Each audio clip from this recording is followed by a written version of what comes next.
Pakistani Taliban's largest conglomerate, TTP, has announced a spring offensive dubbed Al-Khandaq against Pakistani security forces. My God! According to the statement, well-trained fighters equipped with modern weaponry will be deployed to carry out attacks, including targeted attacks, guerrilla raids, suicide and sniper attacks. तोबा अस्तगफार, तोबा तोबा तोबा। जब अफगानिस्तान के अंदर America निकलकर जा रहा था, उस वक्त मैं खुद रिपोर्ट कर रहा था और पाकिस्तान की एस्टेब्लिशमेंट उस वक्त बगले बजा रही थी, खुशियां मना रही थी कि जनाब अफगानिस्तान के अंदर अगर किसी को सबसे बड़ी शिकस्त हुई है तो ये दावा किया जा रहा था वो इंडिया को ही है। DGISPR साहब ने भी 3 से 4 दिन के बाद प्रेस कॉन्फ्रेंस की और आखिरकार आज 3 दिन बाद PIA के उस जहाज का पहिया मिल गया जिसने एक पहिए पर ही लाहौर में लैंडिंग कर दी थी।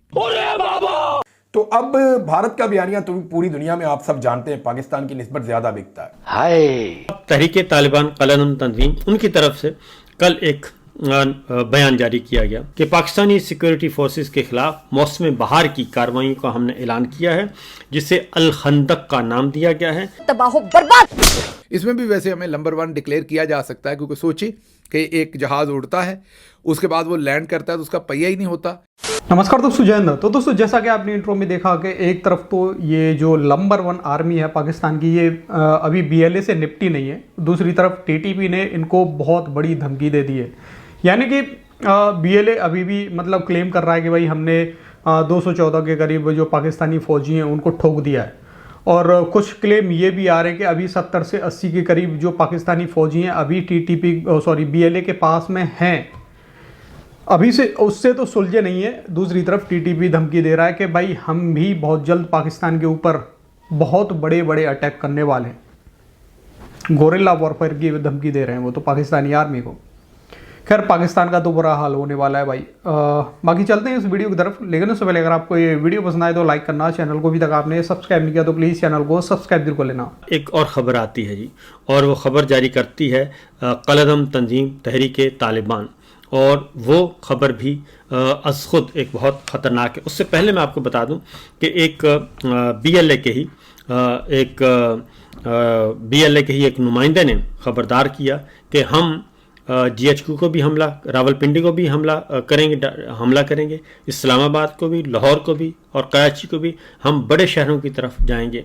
उसके बाद पाकिस्तान में इस वक्त बड़े शहरों में सिक्योरिटी हाई अलर्ट है। अब तहरीके तालिबान कलदम तंजीम उनकी तरफ से कल एक बयान जारी किया गया और उसमें कहा गया कि गुज़श्ता 2 अशरों से पाकिस्तान के सिक्योरिटी इदारों के खिलाफ मुक़द्दस दिफाई जिहाद में मसरूफ़ अमल है, जिसका अहम मकसद मुल्क में शरई निज़ाम का निफाज और अवाम के जान माल और इज़्ज़त को तहफ़्फ़ुज़ फराहम करना है।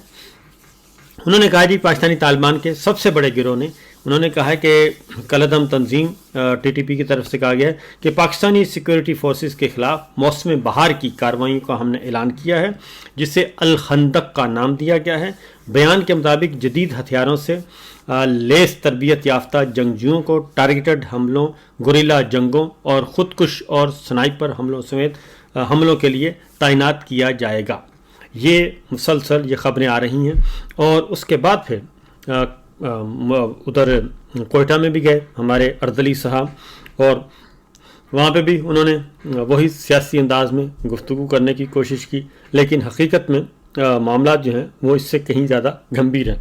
अब BLA ने एक बाकायदा तौर पे द बलूचिस्तान पोस्ट है और सर्टिफाइड अकाउंट है, उसमें उन्होंने BLA का एक स्टेटमेंट जो है वो पोस्ट किया है और वो उसमें ये कहा गया है कि तमाम 214 या गमाली फौजी एहलकारों को हलाक कर दिया गया है। जंग ताहाल जारी है। दूसरा, पाकिस्तान ने रॉ के ऊपर इल्जाम लगाकर अपना केस क्या मजबूत किया है या कमजोर किया है। देखिए, अब हम आंखें बंद करके हर बात के ऊपर यकीन तो कर नहीं सकते। जब अफगानिस्तान के अंदर अमेरिका निकलकर जा रहा था, उस वक्त मैं खुद रिपोर्ट कर रहा था और पाकिस्तान की एस्टेब्लिशमेंट उस वक्त बगले बजा रही थी, खुशियां मना रही थी कि जनाब अफगानिस्तान के अंदर अगर किसी को सबसे बड़ी शिकस्त हुई है तो ये दावा किया जा रहा था वो इंडिया को ही है। ये जनरल बाजवा और उनकी सारी कंपनी जो है वो ये दावा करते थे उस वक्त की मिलिट्री एस्टेब्लिशमेंट कि अगर किसी को सबसे ज्यादा अफगानिस्तान में नुकसान होने जा रहा है तो सारी की सारी इन्वेस्टमेंट और मेहनत इंडिया की डूबने जा रही है, क्योंकि वहां पे अफगान तालिबान आ रहे हैं जो इंडिया को पसंद नहीं करते, और इंडिया ने जिस हुकूमत को हमेशा बैक किया, जिस हुकूमत को हमेशा सपोर्ट किया, वो हुकूमत जा रही है। तो होना तो ये चाहिए था कि पाकिस्तान के आज अफगानिस्तान के साथ बेहतरीन ताल्लुकात होते, लेकिन हुआ क्या, आज इंडिया के अफगानिस्तान के साथ ताल्लुकात है और पाकिस्तान कह रहा है जी अफगान सरजमीन को इंडिया इस्तेमाल कर रहा है और इंडियन रॉ मुलव्वस है पाकिस्तान के अंदर दहशतगर्दी में। अब एक तो पाकिस्तान को यह साबित करना चाहिए, सबूतों के साथ आना चाहिए। तो अब भारत का बयानिया तो पूरी दुनिया में आप सब जानते हैं पाकिस्तान की निस्बत ज्यादा बिकता है, पाकिस्तान की बात कम मानी जाती है, भारत की बात ज्यादा मानी जाती है। तो पाकिस्तान को सबूतों के साथ आना चाहिए था, अपने केस को मजबूत करना चाहिए था, लेकिन भारत को और अफगानिस्तान को हमने एक सफ में खड़ा कर दिया है। अब ये पता नहीं हम जानबूझकर कर रहे हैं या गलती से हो रहा है, लेकिन ये जो हम कर रहे हैं, जो हम दिखा रहे हैं, इसका मतलब पता क्या है कि इंडिया और अफगान हुकूमत मजीद एक दूसरे के करीब आ जाएंगे। वो वैसे भी गल्फ कंट्रीज के अंदर एक दूसरे से मुलाकातें कर रहे हैं, क्योंकि अफगानिस्तान के वीज़ों पे तो पाबंदी कोई नहीं है। वो जा सकते हैं ओमान भी, वो जा सकते हैं दुबई भी, पाकिस्तान के ऊपर पाबंदियां लगी हुई। आज की पहली खबर, DGISPR और पहिए का मुकाबला। जी हां, DGISPR साहब ने भी 3 से 4 दिन के बाद प्रेस कॉन्फ्रेंस की और आखिरकार आज 3 दिन बाद PIA के उस जहाज का पहिया मिल गया जिसने एक पहिए पर ही लाहौर में लैंडिंग कर दी थी। आपको खबर याद होगी, जब PIA का एक जहाज कराची से उड़ा और उड़ने के बाद जब लाहौर आकर उसने लैंड किया तो उसका एक पहिया ही मौजूद नहीं था, मतलब कि एक पहिए के बगैर उसने लैंडिंग कर दी। पूरी दुनिया में ये न्यूज़ स्टोरी बनी, सबने इस पर बातचीत शुरू की, लेकिन पाकिस्तान को वो पहिया ना मिला। पाकिस्तान इंटरनेशनल एयरलाइंस को भी और एविएशन अथॉरिटी को भी वो पहिया नहीं मिला। पहला दिन भी गुजर गया, दूसरा भी गुजर गया, तीसरा भी गुजर गया।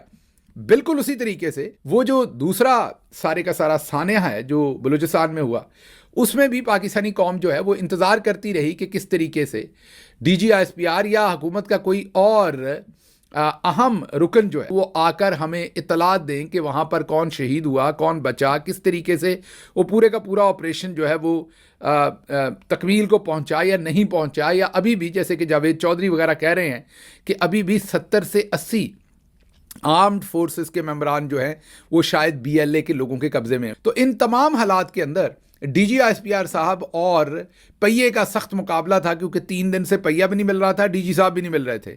लेकिन मुकाबला जो है वो पहिया जीतता हुआ नज़र आ रहा है, क्योंकि 3 दिन के बाद अब पाकिस्तान के जो एयरपोर्ट हैं उन्होंने आखिरकार लाहौर में पहिया ढूंढ लिया है, और माजरत लाहौर कहा, कराची में पहिया ढूंढ लिया है। और पता ये चला है कि वो पहिया जो है वो फ़्लाइट टेक ऑफ के बाद वो पहिया जो है वो करीबी किसी पार्किंग लॉट के करीब वो गिरा। तो एक तो ये कि 3 दिन तक हम वैसे नंबर 1 हैं, इसमें भी वैसे हमें नंबर 1 डिक्लेयर किया जा सकता है, क्योंकि सोचिए कि एक जहाज़ उड़ता है, उसके बाद वो लैंड करता है तो उसका पहिया ही नहीं होता। लेकिन आगे काबिलियत पे ज़रा गौर करें कि 3 दिन हम वो पहिया ढूंढते रहे। जाहिर है वो पहिया एयरपोर्ट की, या तो चले कोई रास्ते में गिरा होता ना तो फिर भी आप कहते, वो एयरपोर्ट की हदूद में से ही वो पहिया मिला आखिरकार।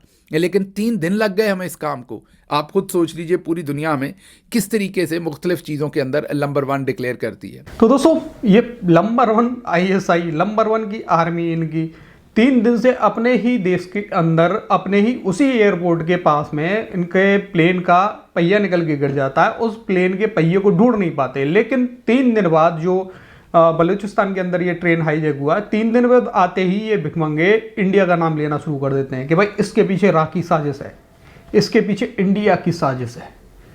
मतलब अपने देश में पहिया नहीं ढूंढ पा रहे हैं और भारत की साजिश इन लोगों ने ढूंढ ली है। खैर मतलब ये है ना कि अपनी नाकामी छिपाने के लिए भिखमंगे हमेशा इंडिया का नाम लेते हैं। अब तो साथ में अफगानिस्तान का भी नाम लेना इन लोगों ने शुरू कर दिया है। और यही पाकिस्तानी, जैसा कि इस वीडियो में एक पाकिस्तानी बोल रहा था, यही पाकिस्तानी बड़ी खुशियां मना रहे थे जिस टाइम पे तालिबान आए थे कि इंडिया की सारी इन्वेस्टमेंट डूब गई, सबसे बड़ा लॉस इंडिया को हो गया।